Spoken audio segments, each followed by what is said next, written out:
திரு துரைக்கருணா இணைகிறார். சார் வணக்கம். வழக்கமாக ஒரு முக்கிய பிரமுகர் அரசியல் கட்சியில மாற்று அரசியல் கட்சியில சேர்றதுக்கு முன்னாடியே டீல் எல்லாம் முடிச்சிருவாங்க. என்ன பொறுப்பு, என்ன டிமாண்ட், அதுக்கு தலைமை என்ன சொல்லுது அப்படின்றது எல்லாமே. பதவி ராஜினாமா, தன்னுடைய எம்எல்ஏ பதவி ராஜினாமா பண்றாரு. அடுத்ததாக தாவேக தலைவர் சந்திக்க போயிருக்காரு. ஆனா ஏன் இன்னும் அதிகாரப்பூர்வமா அறிவிக்கல? எதை இவங்களை தடுக்குது? செங்கோட்டையனுடைய மூவ் அப்படின்றது எதை காட்டுது?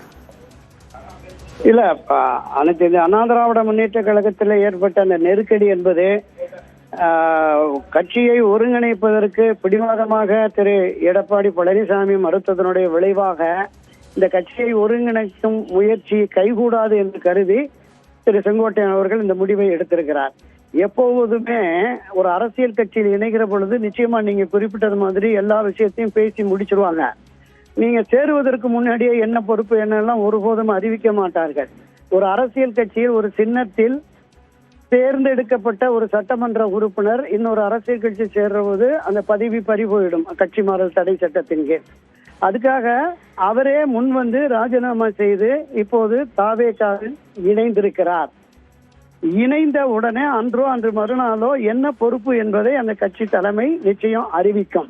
ஆனால் என்னுடைய கருத்து என்னவென்றால், இந்த அண்ணா திராவிட முன்னேற்ற கழகத்தை நிறுவிய புரட்சி தலைவர் எம்ஜிஆர், இதை கட்டி காப்பாற்றிய செல்வி ஜெயலலிதா, இந்த இரு பெரும் தலைவர்களோடு பயணித்து 53 ஆண்டுகளாக அதிமுகவின் வளர்ச்சியில் பெருமளவு பங்கெடுத்த ஒருவரை கட்சியின் அடிப்படை உறுப்பினரிலிருந்து வெளியேற்றி அவர் இப்படிப்பட்ட ஒரு முடிவை எடுப்பதற்கு காரணமாக இருந்தவர் திரு எடப்பாடி பழனிசாமி.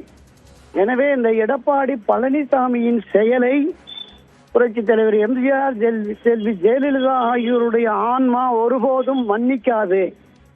ஒரு அரசியல் இயக்கத்துல இத்தனை ஆண்டுகள் பயணித்த ஒருவரை ஒரு நெருக்கடி நிலைக்கு தள்ளிய பாவம் திரு எடப்பாடியை நிச்சயமாக ஒருபோதும் விட்டு வைக்காது. நீங்க எத்தகைய இக்கட்டான சூழலிலெல்லாம் அவர் கட்சி மாறாமல் இருந்தார் என்பது வெளிப்படை.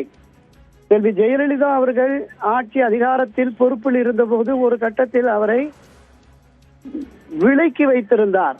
அந்த சூழல்ல திராவிட முன்னேற்ற கழகத்திலிருந்து பலரும் திரு செங்கோட்டையனை அணுகிய போது ஒருபோதும் நான் கட்சி மாற மாட்டேன், புரட்சி தலைவர் எம்ஜிஆர், அம்மா செல்வி ஜெயலலிதா அந்த இருவரும் தலைவர்கள் கட்டி காப்பாற்றிய இந்த இயக்கம் அண்ணா திராவிட முன்னேற்ற கழகம் தான் என் உயிர் மூச்சு என்றெல்லாம் பயணித்த ஒருவர் இன்று இத்தகைய முடிவை எடுக்கக்கூடிய நிலையை திரு எடப்பாடி உருவாக்கி விட்டார்.